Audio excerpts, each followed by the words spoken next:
En 2014, nous avons initié une première édition sur cette enquête qui a porté sur un panel plus restreint et qui portait principalement sur les problématiques opérationnelles que rencontrent les chefs d'entreprise lorsqu'ils veulent mener leur transformation. Pour l'édition 2017 que nous menons en partenariat et en collaboration avec la CGEM, cette édition porte aussi bien sur les défis stratégiques des entreprises, mais également sur les mesures qu'elles mettent en œuvre pour opérationnaliser leur transformation. Pour cela, ce qui ressort parmi les principaux enseignements de l'édition 2017, les entreprises restent confrontées à des menaces structurelles préoccupantes. C'est la première chose qui ressort de cette édition. En effet, il y a des menaces qui sont d'ordre structurel, qui sont relatives au poids de l'économie informelle dans notre environnement économique, également à la problématique des ressources humaines, tant par la rareté ou la qualité des ressources qui sont faiblement disponibles lorsque les entreprises se transforment et ont besoin d'expertise, de relève.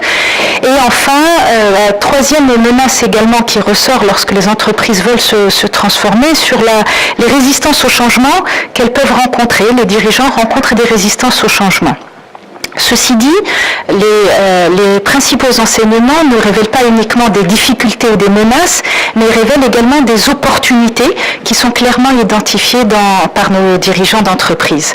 Les premières opportunités sont celles des tendances mondiales que l'on constate dans la plupart des environnements économiques, qui sont celles du digital, de l'économie numérique.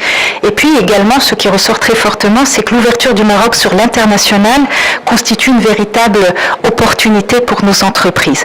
En tous les cas, dans cet environnement, nos entreprises conçoivent de plus en plus et intègrent dans leur stratégie la nécessité d'être plus agiles, de continuer à développer leurs compétences et surtout de faire évoluer la culture interne vers une culture de l'innovation, puisque l'innovation, ce sera plus que jamais le facteur différenciant à l'avenir.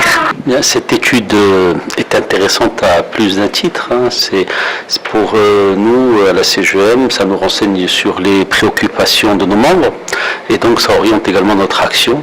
Et puis de façon plus générale, on sait que le monde bouge, et il bouge beaucoup, des choses, l'environnement change et il y a un besoin d'adaptabilité. Et donc il est particulièrement intéressant de comparer les préoccupations de nos membres par rapport à ces changements et les comparer avec ce qui se passe à l'international. D'autant que vous savez qu'il y a une 13e région qui s'est ajoutée à la CGEM, c'est-à-dire que nous avions les 12 régions du Maroc et nous avons une 13e qui est constituée des Marocains entrepreneurs du monde. Et donc on voit que les actions de nos entrepreneurs à l'étranger ne ressemblent pas trop à celles des préoccupations des entrepreneurs du Maroc pris dans leur ensemble. Et donc cette différence de position nous interpelle.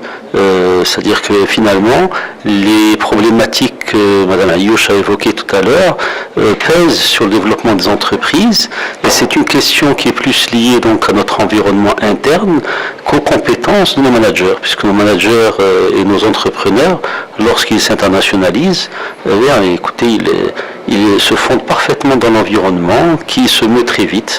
Je prendrai comme exemple tout simplement notre réglementation du travail. C'est que les entreprises ont tendance à avoir des employés qui pensent passer toute leur vie dans l'entreprise et parfois même voir leurs enfants les suivre. Le droit du travail est un peu fait sur ce modèle. C'était ce qui existait dans les années 60. Aujourd'hui, les entreprises se créent pour quelques années. Et donc, le droit du travail, lui, n'a pas évolué. Et donc, nous avons des difficultés et nos entrepreneurs ont des difficultés pour faire coïncider leur action avec ces nouveaux besoins. Voilà, donc, c'est des choses comme cela qu'on a besoin de voir, d'expliquer et de faire changer de façon à ce qu'on conserve davantage de compétitivité et qu'on aide à la création d'emplois. C'est le but ultime des entrepreneurs au Maroc, développer leur entreprise et développer l'emploi.